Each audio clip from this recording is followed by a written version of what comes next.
Hello, good morning, everyone.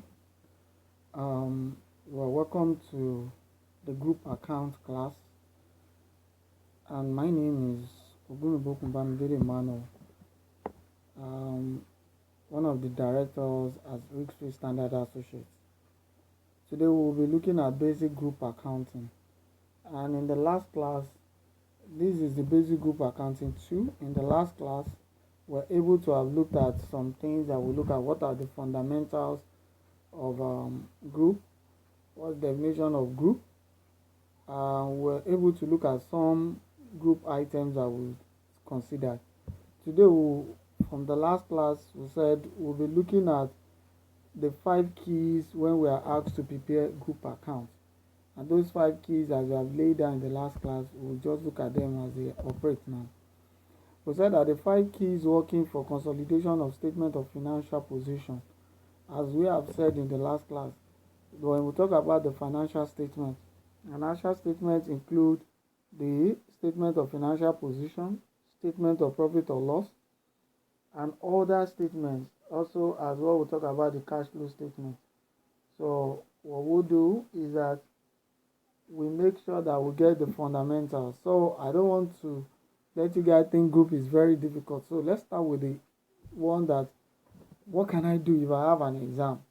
This is actually related to people who are doing skill and people who want to also sitting down for ACC exam, which is the F7. And again, even a prelude for those people who are also preparing for ACC diploma. So we have these 5 keys of consolidation. We are saying that the first step is talking about the group structure. What is the group structure? This is what we have looked at in the last class, but we are still going to be looking at it. That how do we talk about group structure? Then number next, we'll look at it in that group structure. What are the informations we'll be looking at? Show the interest of the parents and the NCI in the subsidiary. That's what gives us the group structure. In order to make this class more interactive, we are also going to have a working note to be of help to us. So let's just check and get to the working note. So in this working note, we'll be saying some things that we need to understand. And in the class, like what we have said, the first thing we have looked at in that place, we are saying what is called the group structure. When you talk about structure, we are looking at something that has its own entirety. And looking at it, so when you talk about structure, let's take a this. This is a company. The company is actually valued based on what we call the units of shares. For this class, we'll be considering the unit of shares to be in 2 instances. We have what we call the ordinary share and what we call the preference share. The ordinary share is actually referred to as, most time, let's say in a local palace, we say those that are the owner. We talked about them as the risk bearer. Why these preference shares? For further explanation, you see that is having an element of equity and debt. But under the ordinary share, we are only having that of the equity. And in that case, when you look at this, I will be considering that, let's assume this is a company X, and it has its ordinary share to be 100%. Now this 100% is telling us the share of the company, which will always be in unit. For example, we look at it in terms of what we call share capital, and then we are told maybe at 1 naira for those that are Nigerian students, you have it to be 10,000. So this is an example of what you get to see. So when you are now looking at this and the company decided to come, which we have discussed in basic 1 of this class, the company decided to acquire this company. When such occur, what you get to see is that the company will be acquiring percentage of this unit. And just to move very forward, we look at it, we said that there will be the company who is acquiring, which is called the parent, and the company that will be acquired is called the what? subsidiary. So the company that is acquiring the other company is called the parent. With the percentage holding, we have the date of acquisition, and we also have to see if it's not fully acquired. We look at it where we talk about the NC percentage, and this we have done in basic one. So this is group structure. So just to remind you of what we've done in the other class. So let's go back to our slide. In this slide we have said that shows the interest of the parent and NCI. Then number next, what we also see is that the group structure shows the date either now of this date when the subsidiary is acquired, which is very fundamental as we move on in the class. We also have a situation whereby the second thing we look at is what called the net asset of the subsidiary. When you look at the net asset of the subsidiary, that also takes us to our work note. Let's say a lot of people will say, what is the net asset? Let's just quickly let's go basic accounting, our basic accounting structure. Remember those days you get to hear asset is equals to capital. That is what we have when we are starting accounting. From there, we're told that assets, from the concept, it moves on to asset equals to capital plus liability. That means a company that cannot move, that cannot fully pay for its assets, so it might go liability.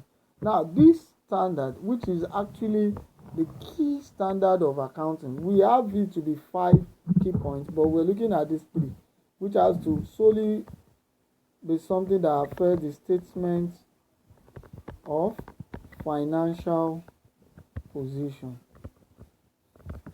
So in this case, what do we look at? We can rewrite this formula by saying asset minus liability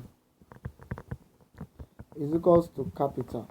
Asset minus liability is equals to capital. And when we are looking at capital here, we are looking at what we call equity plus reserve. Equity plus what? Reserve. And that is what we get to see. Now, this equity plus reserve, in looking at this guy, in looking at these 2 elements of asset minus liability, in another part, asset minus liability is also referred to as what we call the net asset. So, which simply means that when you are looking for the net asset of an entity, the net asset of an entity is the difference between the asset and liability.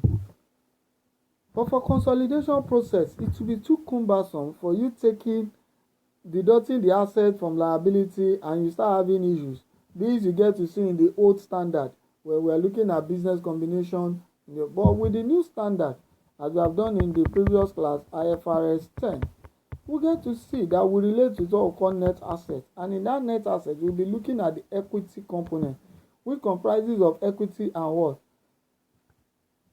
And the reserve. So what are the items that we have under these equities and all the rest? So when we are looking at this, we are looking at things that we refer to as share capital.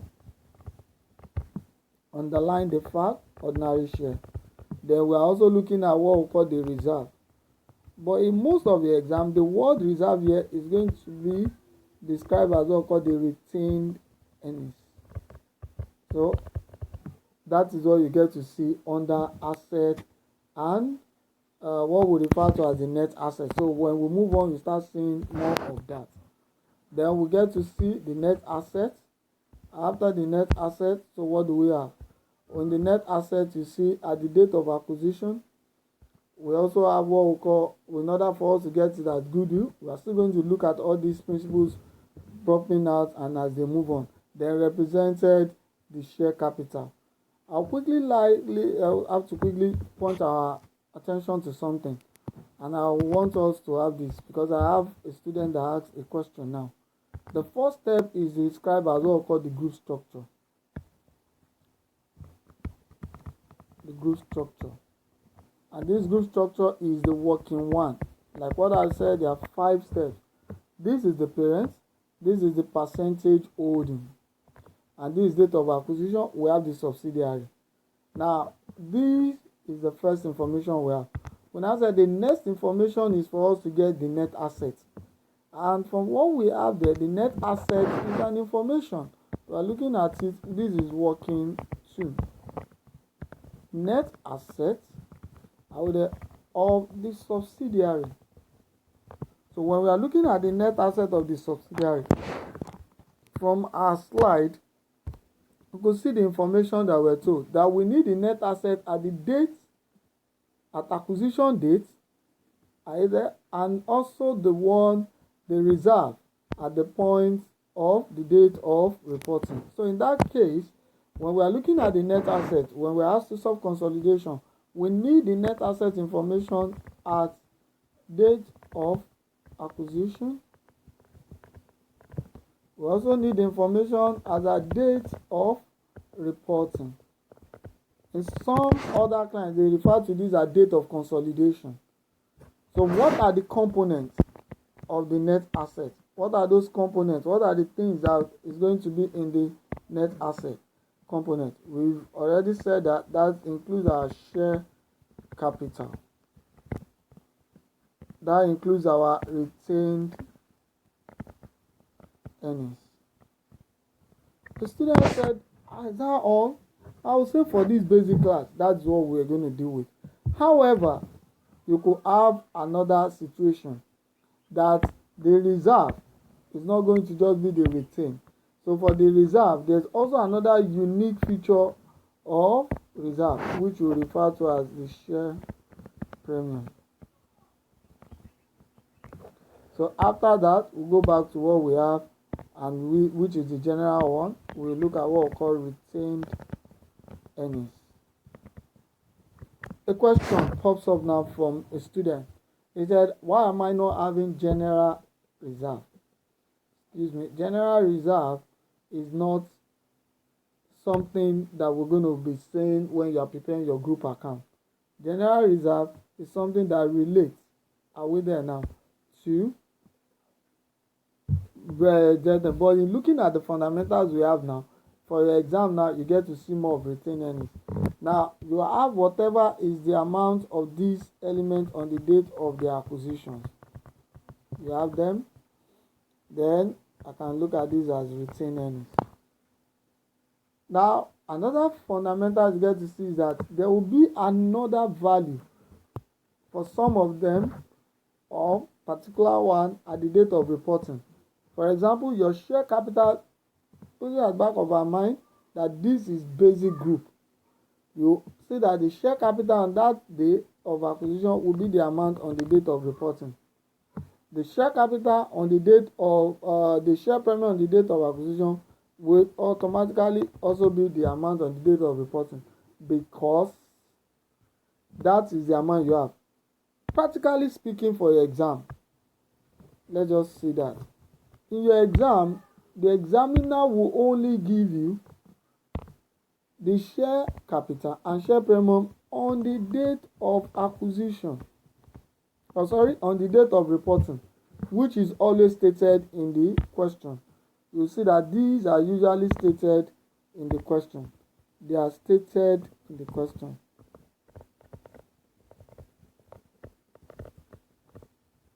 So how do I get it? They are always stated in the question. So for me to now know what is the amount at the date of acquisition, I just need to infer. So whatever is the amount at the date of reporting will be the amount on the date of what? Acquisition.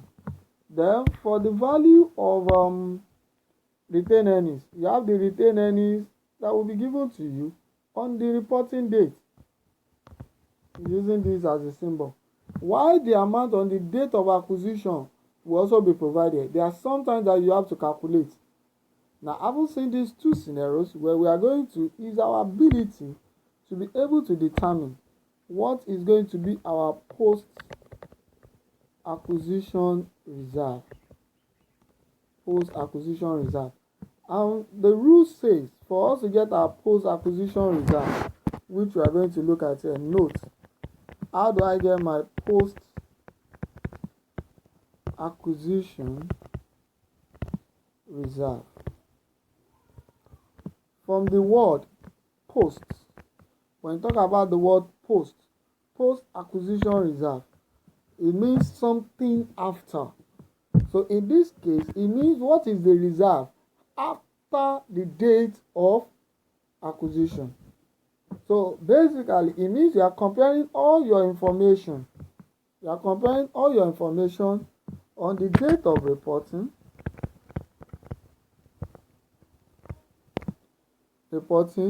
with all your information on the date of acquisition.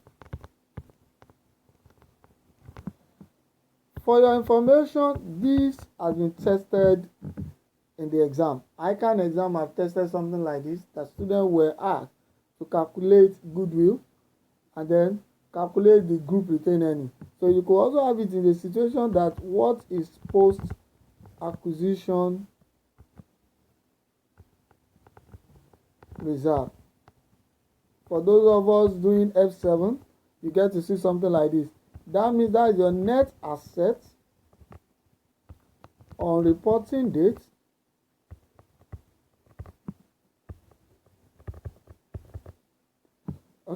net asset on reporting days less the net asset on acquisition date at acquisition date. Okay, let me bring this out in a bigger picture. Computation of post acquisition reserve. The rule says it's going to be net asset of subsidiary at reporting date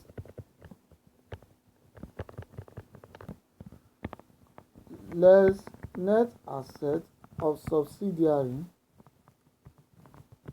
at acquisition date. And please be guided, your answer could either be positive or negative. So that is all we have. So quickly we'll go back so I can easily do this. This minus this will give me this. This minus this will give me this. This, which is the amount on the date of what? Of reporting, I'll be deducting it from this. So this could either give me a positive value or a negative value. And at the end of the day, I have my values as they should be. This is AA and this is what? RR. And I either have P or P minus. So negative. Which is something that I can decide to rewrite here. From here, I just tell you that this is my RR as well. We have done there AA. And at the end of the day, I have P or negative P. That is what we refer to as that value. So let's go to the next fundamental. I haven't looked at that. We look at the next item, goodwill, which we are also going to look at them one by one using the fair value method, and then we look at NCI. Then we look at what is the group retained earnings. So these are the 5 keys of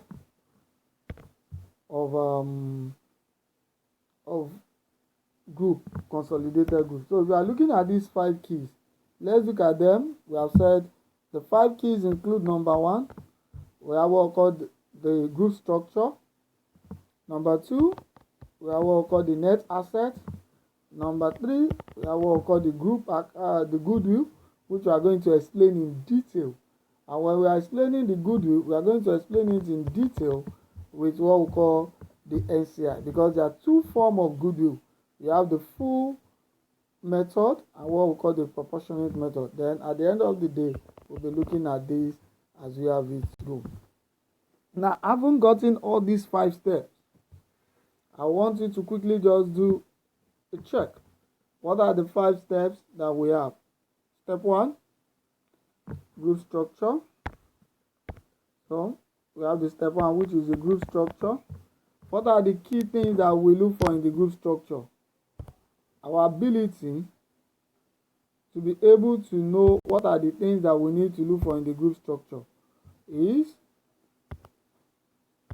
what we have said earlier.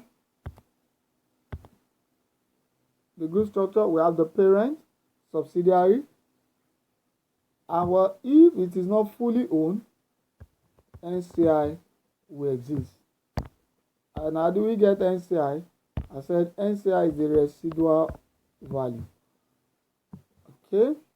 In looking at the second step, we went through the definition of key terms in accounting for us to know what is called the net asset, and for us to know what are the components of net asset, so that we'll be able to know what are the fundamentals to be considered. Then from there, we'll look at the picture of what net asset of a subsidiary will look like and how a question can be around this element. So one other thing we need to now look at, which we have seen earlier today, is also the goodwill. So let's quickly look at goodwill. In looking at goodwill, and look at goodwill in terms of its own rule. We are saying that the third picture. So goodwill. Looking at goodwill, simple term, computation of goodwill. Let us go straight. Is comparing what we call the cost of investment. Cost of investment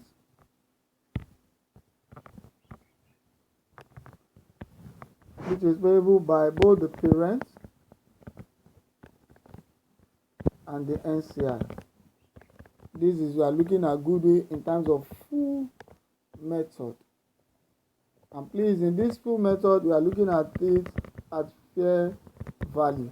When we get to NCI in detail, we'll get to see more information about that.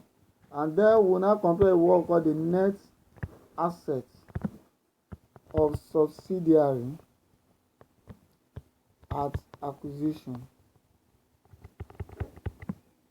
I like at this point to quickly point your attention to something. A lot of you will just write net asset. What the standard actually underline is the word fair value.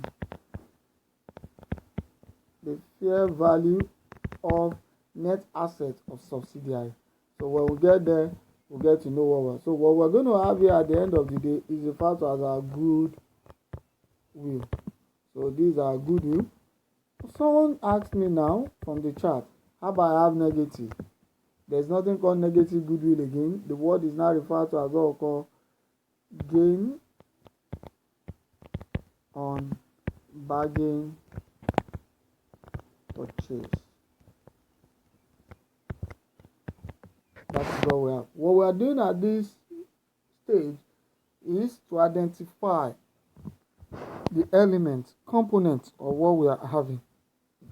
Having looked at goodwill, we'll move to the next item that we said earlier here, which is the non-controlling interest. The non-controlling interest is also a vital point that we need to understand. So when we are looking at non-controlling interest, like what I've said earlier, the non-controlling interest is something that we use.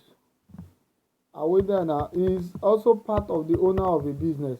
Like what we have said earlier, that the non-controlling interest is something, group of people, not something actually, because the standard describes them as set of group of entities either that owns the residual of the parent company. So when it comes to NCI, which is the NCI, the fundamental rule of NCI is for us to be able to know the NCI value at reporting date. That means what is to be consolidated. The first element we need there is the fair value of consideration. The fair value of consideration.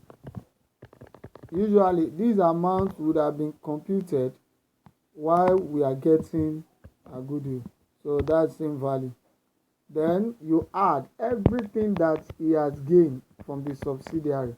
So we'll talk about plus post acquisition reserve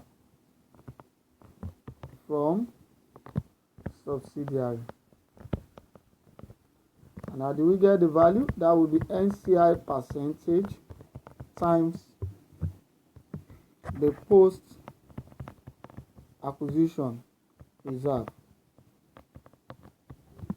That is what we have. Where there are situations that there is goodwill, we will take in that. Now there could also be, if any, there could also be what we call impairment.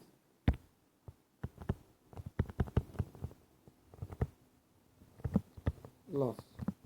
So we'll take the NCI percentage. All these are just the format. There could also be other adjustments. So this one to if any. So as you move ahead, you get to see us look at them one by one. So the fifth one to quickly make our class is what we refer to as the retained earnings. I will use the real description, which is called group retained earnings. And the group retained earnings comprises of what we call the parent retained earnings on reporting instruction at reporting date, then addition of all what is getting from the subsidiary. So what are the things getting from the subsidiary? We have the post acquisition reserve, which is something that we need to look at. The post acquisition reserve, which will be attributable, will now be the parent percentage times the amount that we have calculated earlier. And this amount, we have it there. Then we also have other adjustments. For now, we'll only be considering what we call impairment loss. So that is what we have for the basic rule that I've said here. And having known this basic rule, it makes you to know what and what that we need to understand. If there's any question on this, you can easily just call my attention. I'll get to meet next.